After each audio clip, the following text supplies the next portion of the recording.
I went to Best Buy looking for the least expensive 4K TV that I can find so I can bring it to the channel to show you how a bargain TV might be the thing you need. Hey everyone, Tech Steve here, back with another video for you. So today, I was thinking, how can I find a very inexpensive television that's gonna work out for the average consumer? So we came up with this one right here. So this is a 43 inch, and some things I wanna point out and why I picked up this particular one is because this one supports the 4K resolution. It has Dolby Vision. It's gonna be great to test that out. Dolby Audio, has a remote control. With that being said, let's get it unboxed and see what it's all about.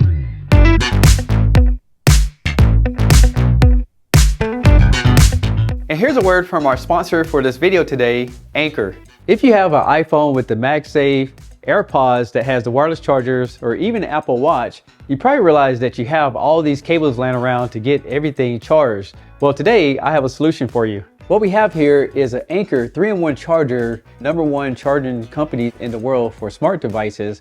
So this is going to be a great solution, and let me show you what it's all about. You see, when you pull it out of the box, you get a power cord, a 15-watt power supply, a instruction book, and you get this power hub, which is going to charge all your devices. With this Anker hub, it comes with everything you need, especially if you have the MagSafe. So if you look at it, it has the charger base right there, and you can see there, it will hold onto the device. Another thing about this charger is that it will hold your earbuds right here if you have the wireless models. And then there's a little trick here on the bottom. This now charges your watch. Isn't that pretty cool? So whenever you're charging, that's how simple it is to use. The Anker MagGo charger offers lightning fast charging equivalent to the Apple MagSafe charger and twice as fast as a standard 7-watt wireless charger. And it only weighs 6.9 ounces for easy portability and the compactness of an Apple Magic Mouse. And get this, it has Apple Watch fast charging certification, which enables 30 minutes charge time to give your Apple Watch Series 9 a 40% battery boost. So if you're interested in this Anker 3-in-1 charger, I'll leave all the links in the description below. So I have everything sitting on the table here and got everything out of the box. It did come with this cardboard piece that was on the front of it, so it was good protection, and it's packed very well. Of course, you get this piece that shows you how to take it out of the box, which is already out of the box. You get the power cord, 2 plastic feet right here, and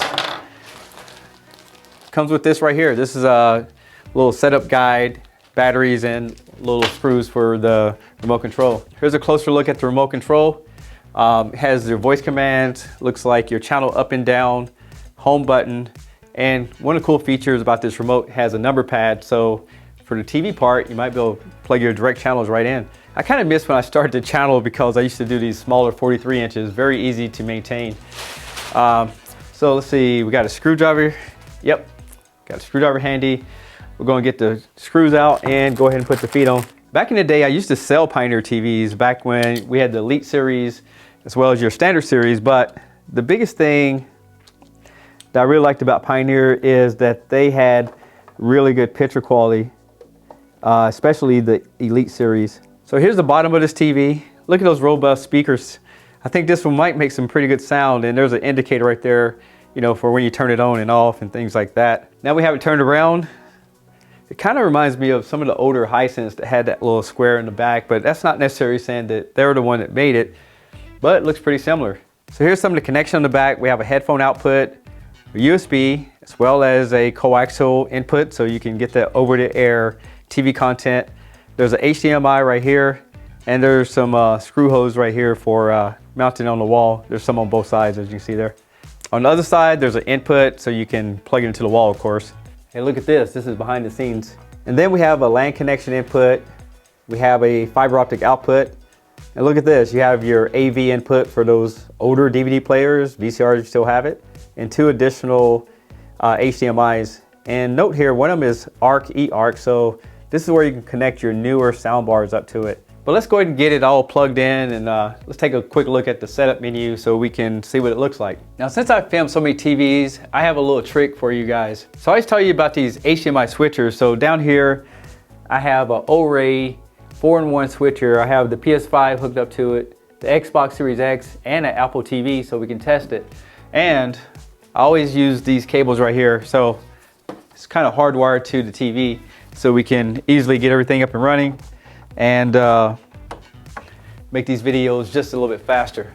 So I'm going to plug this into just the standard HDMI on the side, but since it's a 60 Hz television, we won't have any problems with any kind of screen resolution. I'm going to just use this basic antenna I picked up off Amazon just so we can check the over-the-air content. We'll just go ahead and screw that into the backside as well. So now we have it all screwed in, let's get it set up. And don't worry, I'm not going to bore you with all the different screens, but if anything stands out to me, you'll be the first to know.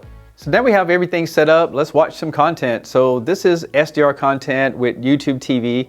I would say that with this content, it looks pretty good, especially on the tennis matches. But I did notice when I switched over to football that has a little bit more purple in the scene, that it wasn't as accurate as I liked it to be. But going into this review, my expectation really wasn't that high. But let's see what it looks like on movies. So I pulled up Disney Plus and I want to check out the performance of the television as far as SDR content. But I was blown away how good this TV looks in SDR. It's bright, it's crisp, the white levels are there, and the contrast is pretty decent overall. Now I want to also check it on Dolby Vision, so I switched over to Dolby Vision mode, and look at this. The black levels are deep and rich, but keep in mind this is a direct lit LED television, so that's where you're going to get this performance in this TV, especially when you're looking at the price point of this model. This TV doesn't have a gaming bar or anything like that, but I did check out the input lag and was reading around 14.8 milliseconds, which is pretty good considering this TV is just a basic model. But gaming on it is great. I mean, the colors look good. You can see the skies on the different images well, and you can see all the details on the pictures. I'm not saying that this TV is perfect for gaming, but at 60 frames per second, I think you'll have a really good experience with this television. When it comes to picture quality, I think this TV is great, but it does lack some of the functionality that I like. For example, when you look at the home button, you can go here and you see all your applications, but if you go down and look through all these applications, you can see all the inputs, and I couldn't find a way to hide these if you don't want to see them. Another thing about this TV is when you go into the setup, that you can get access to your picture settings, like your standard, vivid, theater, and you can customize it. But the thing is that you don't have full control over all the different features. So for example, if I click on vivid, it just goes to vivid. But let's say I want to go in and change the picture settings. I don't see a way to do that unless we go down to customize.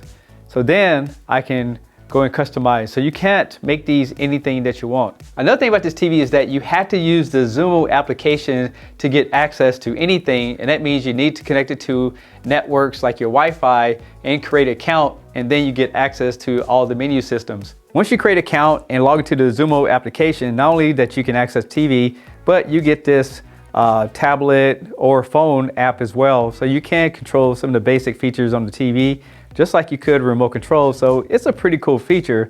But again, if you don't log into that account, I couldn't find a way to access the TV itself. Will this TV be a big seller? I think so, and mainly because of this, the price. A 43-inch 4K TV, this TV is basically gonna fit your basic needs. You got your inputs, you also have, App Store, and you have a TV that looks pretty good once you put a signal on it. Now for me, this wouldn't be ideal for my living room, but a kid's room, a bedroom, a garage, something to watch late at night, I think this TV will be just fine. If you guys are interested, I'll leave all the links in the description below so you can take a closer look and read other people's reviews. I'm Tech Steve. Thanks all for watching, and I'll catch you on the next one. Peace.